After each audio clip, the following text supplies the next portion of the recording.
A very good morning students. तो आज इस सेशन का ये लास्ट वीडियो है।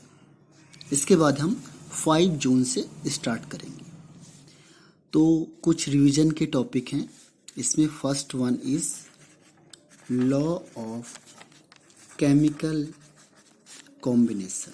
लॉ ऑफ केमिकल कॉम्बिनेशन कुछ लॉज हैं जिसकी वजह से केमिकल कॉम्बिनेशन होते हैं, यानी केमिकल रिएक्शंस होते हैं, कंपाउंड फॉर्मेशन होते हैं। तो देयर आर 5 लॉज। तो ब्रीफ में हम स्टडी करेंगे। First one is law of conservation of mass. Law of conservation of mass means कि जो टोटल मास ऑफ रिएक्टेंट होता है, total mass of reactant equal to total mass of product in chemical reaction. किसी भी chemical reaction में जितना आप reactant use करोगे उतना ही आपको प्रोडक्ट मिलेगा। तो this is called law of conservation of mass. Example है x plus Y gives z plus A. Suppose ये अगर 5 ग्राम है और ये 6 ग्राम है, और ये अगर 8 ग्राम है तो ये 3 ग्राम होना चाहिए। मीन्स सम 6 प्लस 5 11 ग्राम, तो 8 प्लस 3 11 ग्राम। इस एरो से पार, this is product and this one is reactant. Means जितना हम रिएक्टेंट यूज करेंगे उतना ही प्रोडक्ट बनेगा। Total mass of reactant is equal to total mass of product. ये कहाँ पे अप्लाई नहीं होता? ये होता है न्यूक्लियर रिएक्शन। न्यूक्लियर रिएक्शन के लिए दिस इज नॉट वैलिड।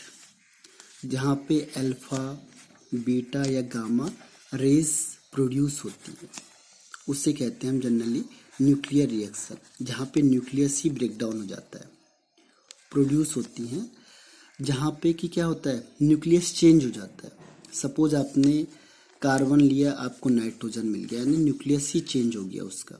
तो that is called nuclear reaction, यानी दूसरा कंपाउंड फॉर्मेशन हो जाता है। क्योंकि न्यूक्लियस चेंज होगा तो मास चेंज होगा और कंपाउंड भी चेंज हो जाता है।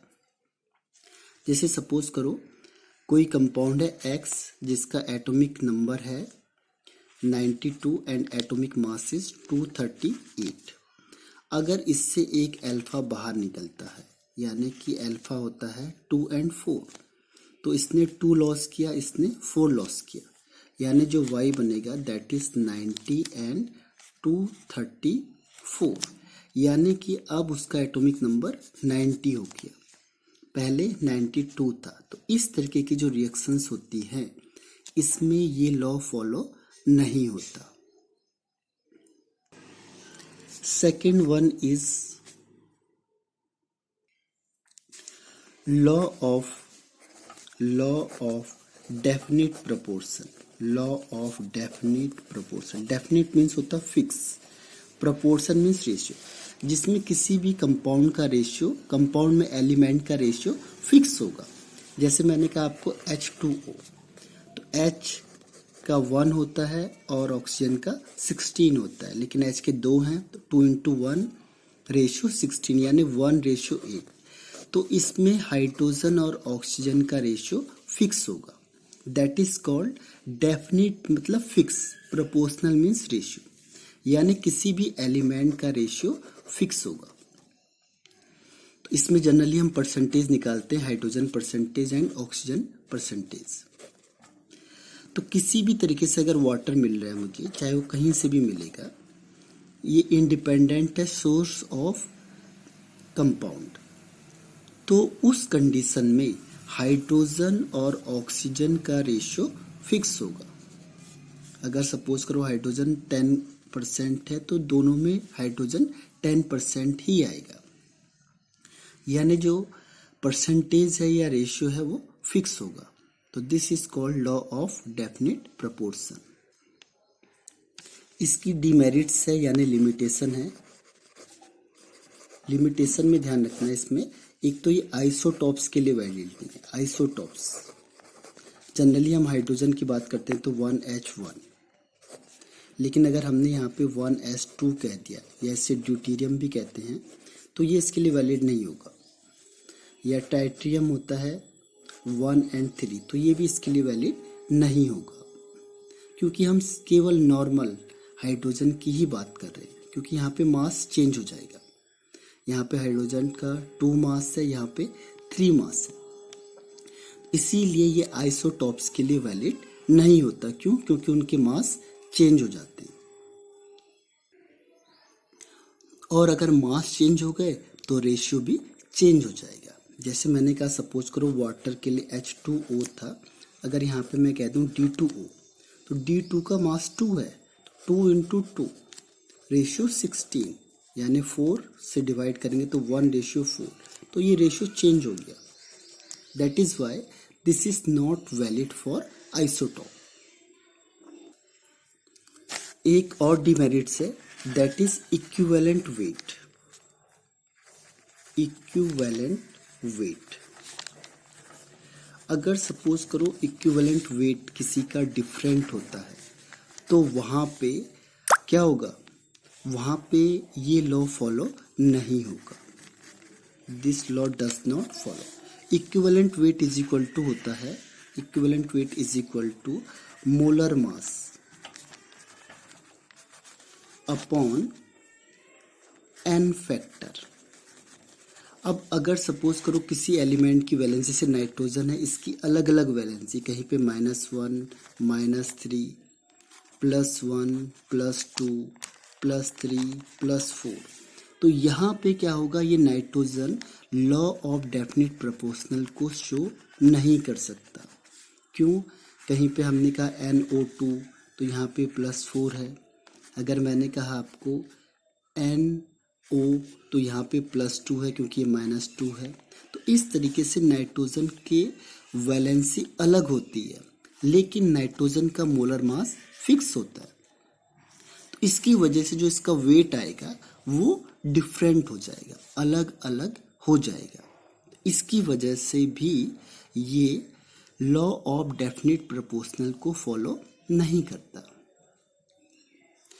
लेकिन जो ऑक्सीजन है इन जनरली वो -2 ऑक्सीडेशन स्टेट शो करता है, इसीलिए oxygen law of definite proportional को शो कर सकता है। लेकिन नाइट्रोजन का इक्विवेलेंट वेट अलग अलग कंपाउंड में अलग अलग होता है, इसीलिए जनरली ये लॉ ऑफ डेफिनिट प्रोपोर्शनल को फॉलो नहीं कर पाता। Third one is law of multiple proportion. Law of multiple proportion, law of multiple proportion. Multiple means किसी एक नंबर के मल्टीपल में होना चाहिए। जैसे मैंने कहा आपको हाइड्रोजन और ऑक्सीजन, तो हाइड्रोजन में क्या होता है? H2O2, तो यहाँ पे हाइड्रोजन के 2 हैं, यानी कि हाइड्रोजन का मास है 2 into 1 और ऑक्सीजन का है 16 into 2, यानी 32। और अगर मैंने कहा आपको H2O, तो मीन्स 2 into 1 and 16, तो अगर ये वैल्यू सेम हो गई तो इसका फिक्स रेशियो आएगा 2:1। तो this is called law of multiple proportion. तो लॉ ऑफ मल्टीपल प्रोपोर्शन की पहचान क्या है? पहली चीज़ क्या है? इसमें 2 ही एलिमेंट होने चाहिए बस। इसमें कई बार ये आता है कि इसको पहचानो कौन सा लॉ है, तो 2 एलिमेंट ही होने चाहिए और उसी से कई कंपाउंड बनने चाहिए। जैसे मैंने कहा NO and NO2, तो ये बिलोंग करता है मल्टीपल प्रोपोर्शन से। जैसे मैंने कहा H2O2 and H2O, ये बिलोंग करता है मल्टीपल प्रोपोर्शन से। कोई भी 2 एलिमेंट SO2 SO3, जैसे मैंने कहा आपको सल्फर हो गया है, आर्सेनिक, कोई भी 2 एलिमेंट अगर हम ले, नाइट्रोजन हो गया, ऑक्सीजन हो गया, सल्फर हो गया, हाइड्रोजन हो गया, तो इस तरीके से अगर हम कोई भी 2 एलिमेंट लेके, जैसे Na2O2 और Na2O, तो 2 एलिमेंट है, इसी से कई कंपाउंड बन रहे हैं, तो ये लॉ ऑफ मल्टीपल प्रोपोर्शन है। Next is law of reciprocal proportion. Law of reciprocal proportion law of reciprocal proportion. इसमें क्या होता है कि 3 एलिमेंट की जरूरत होती है। 3 एलिमेंट, जैसे मैंने यहाँ पे क्या था S, H और O, और इससे 3 कंपाउंड बनते हैं। इससे बनेगा H2S, इससे बनेगा H2O और इससे बनेगा SO2। यानी 3 कंपाउंड अगर फॉर्म्ड होते हैं तो ये लॉ ऑफ रेसिप्रोकल प्रोपोर्शन का एग्जाम्पल है। तो इस तरीके से हम लॉ को फाइंड आउट कर सकते हैं। गैलुसेक लॉ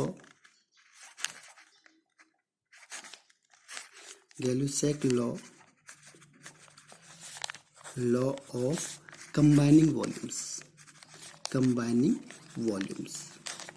अगर गैलुसेक लॉ होगा तो इसमें क्या होता है कि जो वॉल्यूम होता है, वॉल्यूम क्या होता है, फिक्स्ड रेशियो में होता है। अगर हमने क्या किया, रिएक्टेंट लिया जो गैस है और हमने आपस में रिएक्ट कराया और जो प्रोडक्ट बना अगर वो भी गैस बनता है तो ये एक फिक्स्ड रेशियो में होता है। एग्जाम्पल के लिए H2 प्लस O2, तो 2H2 plus O2 gives 2H2O। ये गैस फॉर्म में होगा, ये भी गैस है और ऑक्सीजन भी गैस है। तो इस कंडीशन में जो रेशियो होगा 2:1:2। तो this is law of combining volumes. तो यहाँ पे हम तीनों को वॉल्यूम के टर्म्स में लेते हैं, यानी 2 volume, 1 volume and 2 volume. Next one जो टॉपिक है दैट इज स्टोइचोमेट्री।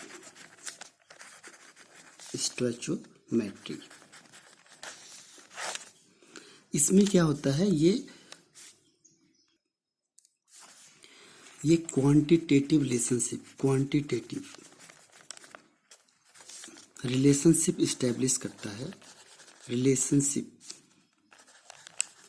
इस्टेब्लिश करता है between product and reactant. Product और रिएक्टेंट के बीच में क्वांटिटेटिव रिलेशनशिप इस्टेब्लिश करता है। तो इसके बहुत सारे टाइप्स हैं। First one is mass relationship, यानी कि दोनों के दोनों मास में गिवन होंगे। तो इसे कैसे सॉल्व करते हैं, जैसे मैंने कहा आपको N2 plus 3H2 gives 2NH3। तो यहाँ पे क्या होता है कि सबसे पहले हम क्या करते हैं, मोलर या गिवन मास सपोज मुझे N2 दिया है 100 ग्राम और बाकी मुझे निकालना है, तो मुझे x एज्यूम करना पड़ेगा। Second one is molecular mass या मोलर मास। अब नाइट्रोजन का निकालेंगे तो 2 × 14, हाइड्रोजन का हो तो 3 × 2 = 6 × 1, एंड अमोनिया है NH3, N का होता है 14, हाइड्रोजन का 3 × 1 = 3 × 2। तो इन सब का रेशियो फिक्स आएगा, यानी ये सब आपस में इक्वल है। इस तरीके से हम क्या कर सकते हैं, इनको इक्वल करके निकाल सकते हैं, इसको इक्वल करके निकाल सकते हैं। तो this is called mass relationship. Then is mole relationship. अगर मोल में दिया है या मोल में क्वेश्चन पूछा हुआ है तो मोल सेम, इसके लिए भी वही कॉन्सेप्ट अप्लाई करना है। कोई भी रिएक्शन हो उसे बैलेंस करना है हमने। पहले बैलेंस करने के बाद पहले मोल का रिलेशनशिप देखते हैं। मोल 1, 3 एंड 2, इसे हम मोल भी कहते हैं। This one is also called mole. And given mole, suppose हमें इसको दिया है 5 मोल, इसका नहीं दिया है तो हम x करेंगे, ये सब रेशियो आपस में इक्वल हो जाएंगे। इस तरीके से हम जो अननोन है उसका मोल कैलकुलेट कर सकते हैं। अगर ये निकालना हम इन दोनों को इक्वल करेंगे, यहाँ से x आ जाएगा। इन दोनों को निकालना, इन दोनों को इक्वल कर सकते हैं या फिर इसे इक्वल कर सकते हैं नोन होने के बाद। Third one is mass volume relation.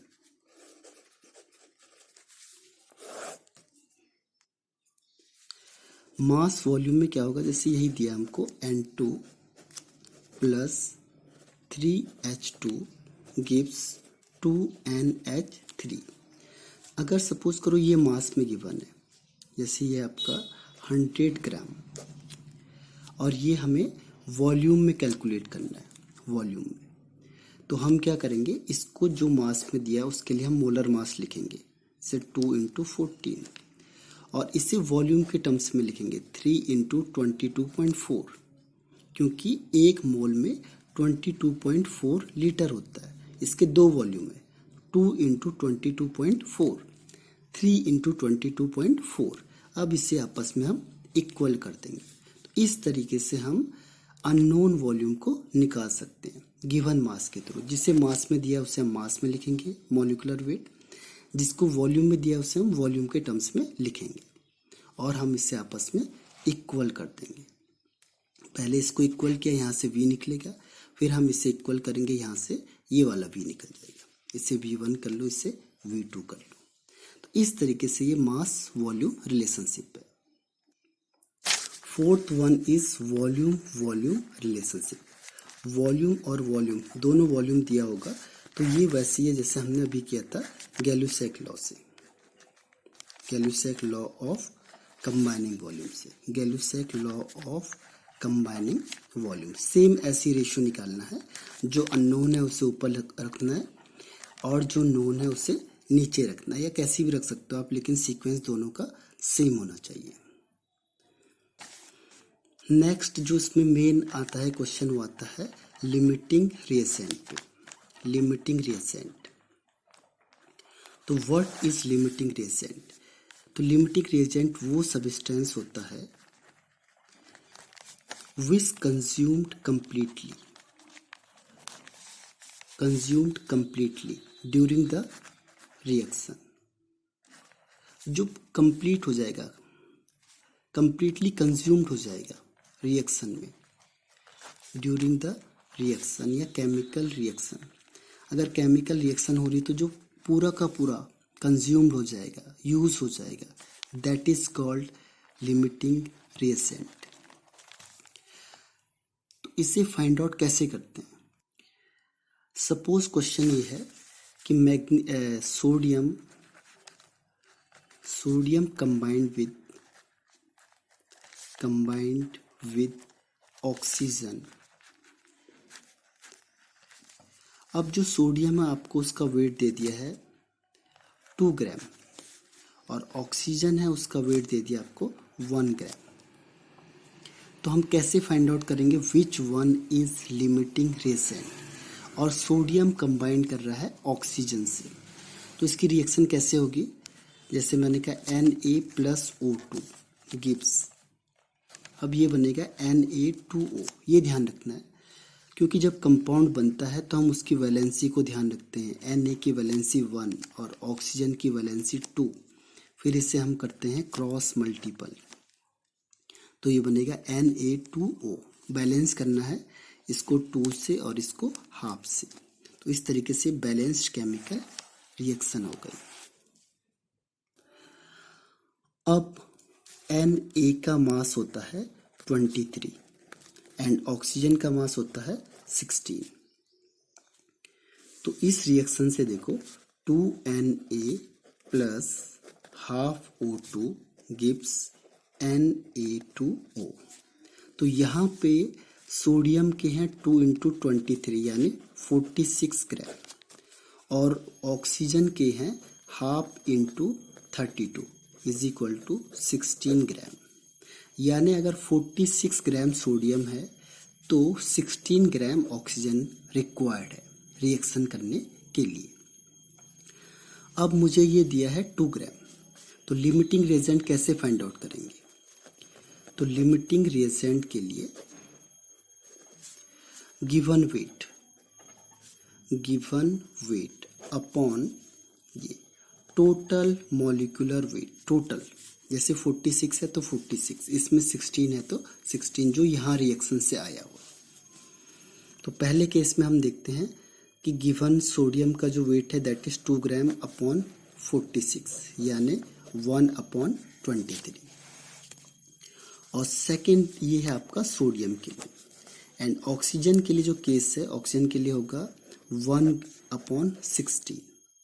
तो आपको पता है कि Na की क्वांटिटी कम है क्योंकि इसका डिनोमिनेटर ज़्यादा है, यानी ऑक्सीजन की क्वांटिटी ज़्यादा है Na से, means Na is limiting reagent.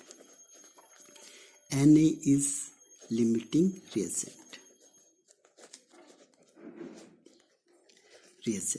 तो ये Na डिसाइड करेगा कि कितना O2 रिक्वायर्ड है और कितना Na2O बनेगा। ये चीज का ध्यान रखना हमने कि लिमिटिंग मीन्स जो लिमिट होता है, यानी कम अमाउंट में प्रेजेंट होता है, दैट इज कॉल्ड लिमिटेड। और जो लिमिटेड होता है उस वही रिएक्शन को डिटरमाइन करता है। तो अगर हमें पता चल गया कि सोडियम इज लिमिटेड, देन अब हम उसी के बेस पे डिटरमाइन करेंगे। जैसे for example Na2 plus half O2 gives 2 Na2O। अब given weight is 2 upon total molecular weight is 46 is equal to, इसका गिवन वेट हमने निकालना है अपॉन 16। तो हम इस तरीके से इसे सॉल्व कर सकते हैं। इसको यहाँ से इधर मल्टीप्लाई करेंगे तो x is equal to 16 into 2 upon 46, यानी 2 1 जा 23। अब इसको डिवाइड करेंगे तो ये 1 से भी कम आएगा। 23 डिवाइडेड बाय 16 तो ये क्या होगा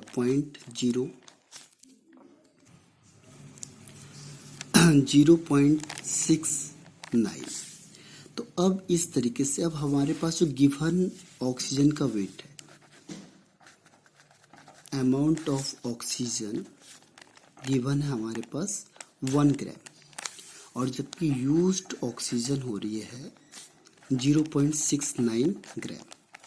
तो ऑक्सीजन कितनी बची हमारे पास left is equal to 1 minus 0.69 is equal to 0.31 gram. तो इस तरीके से हम इस जो प्रॉब्लम है उसे हम सॉल्व करते हैं। जैसे फॉर एग्जांपल है aluminium plus oxygen. Aluminium oxygen से रिएक्शन करेगा और एल्युमिनियम के हमारे पास हैं 2 ग्राम एंड ऑक्सीजन है हमारे पास 3 ग्राम। तो कैसे फाइंड आउट करेंगे कि कौन सा लिमिटिंग रिएजेंट है? तो पहले हमें इसकी रिएक्शन बनानी पड़ेगी। अब ध्यान रखना है Al की वैलेंसी 3 होती है एंड ऑक्सीजन की वैलेंसी 2 होती है -2। क्रॉस मल्टीपल करेंगे तो ये कंपाउंड बनेगा Al2O3। तो Al2O3, तो इससे बैलेंस करेंगे तो ये कितना होगा 3 है यहाँ पे और ये 2 है। तो कैसे बैलेंस होगा? इसे 3 से मल्टीप्लाई कर दो, 3 2 जा 6 और इसे 2 से कर दो, 2 3 जा 6 एंड 2 2 जा 4, तो इसे 4 से कर दो। एल्युमिनियम इज इक्वल टू होता है 27। तो टोटल वेट कितना होगा 27 into 4 is equal to 8 and 10 108 gram. और ऑक्सीजन का होता है 16 इंटू 6, क्योंकि 3 2 जा 6 है यानी 96। अब इसे डिवाइड कर दो। लिमिटिंग रिएजेंट के लिए हम क्या करेंगे डिवाइड करेंगे। रिएजेंट के लिए डिवाइड करेंगे, जैसे मैंने कहा आपको एल्युमिनियम के लिए 2 है given weight upon 108 and oxygen के लिए 3 अपॉन 96। तो इसको 2 से कर दो, 2 1 जा 2 5 4 1 अपॉन 54। इसे 3 से कर दो, 3 1 जा 3 3 जा 9 3 2 जा 6। तो डिनोमिनेटर इसका ज़्यादा है, यानी Al की वैल्यू कम है एज कंपेरिजन टू ऑक्सीजन। जिसकी वैल्यू मिनिमम होगी वो लिमिटिंग रेसेंट होगा, मीन्स एल्युमिनियम इज लिमिटिंग रेसेंट। तो हम इसकी हेल्प से क्वेश्चन को सॉल्व करेंगे। इस तरीके से लिमिटिंग रेसेंट को निकाला जाता है। तो इसमें ध्यान रखना है कि जैसे अगर मैग्नीशियम किया हमने, magnesium react with oxygen to form magnesium oxide. क्यों? क्योंकि मैग्नीशियम का वैलेंसी +2 और ऑक्सीजन की होती है -2, कैंसिल आउट हो जाएंगे तो बनेगा MgO। अगर मुझे यहाँ पे 1 ग्राम और 1 ग्राम मिला है, इसे बैलेंस करना है ½ O2। तो इस तरीके से हम इस क्वेश्चन को सॉल्व कर सकते हैं कि कौन सा लिमिटिंग रेजेंट है और हम उसे कैसे फाइंड आउट करेंगे, कितनी ऑक्सीजन की रिक्वायरमेंट है और कितना MgO बनेगा। तो इस तरीके से हम इन क्वेश्चन को सॉल्व करेंगे। तो स्टूडेंट्स, लास्ट में मैं ऑल द बेस्ट कहना चाहूँगा आपको कि आपका एग्ज़ाम जो केमिस्ट्री का है वो 23 मई को है। तो उसके लिए ऑल द बेस्ट, अच्छे से प्रिपेयर करो और मेन कॉन्सेप्ट को क्लियर करो। कौन से क्वेश्चंस आपको ज़्यादा लॉजिकल हैं, किस में आपको कहाँ किस पॉइंट पे ध्यान देना है, तो सबसे मेन चीज़ ये है। और इसके बाद हम जो ये लास्ट सेशन है, आज लास्ट लेक्चर है, इसके बाद हम जो न्यू लेक्चर है वो 5 जून से स्टार्ट करेंगे। तो वहाँ से मेन टारगेट आपका स्टार्ट होता है। तो इसके लिए आपको अभी जो आपको 10 to 15 डेज मिलते हैं, इसमें आप पूरा एंजॉय करो। आप हर एक चीज़ को करो जो आप करना चाहते हो। तो ये बहुत क्रूशियल टाइम है आपके लिए, इसमें आप पूरा एंजॉय करो, अपने जो भी डिज़ायर है उसे फुलफिल करने की कोशिश करो। And then focus on your target, क्योंकि मेन चीज़ लाइफ में टारगेट है कि अपने टारगेट को हम कैसे अचीव करें। तो you have to give your 100% to achieve your target. तो दिस इज़ वेरी इम्पॉर्टेंट। तो यहाँ पे आपको अपना पूरा 100% देना होगा। और ये जो 2 ईयर्स होते हैं आपके, that is very very very important for your whole life. ये आपकी पूरी लाइफ को डिसाइड करते हैं, आपको किस डायरेक्शन में जाना है, आपको कौन सी चीज़ अचीव करनी है, आप कैसे कर सकते हो। ये 2 साल आपकी पूरी ज़िंदगी को डिसाइड करते हैं।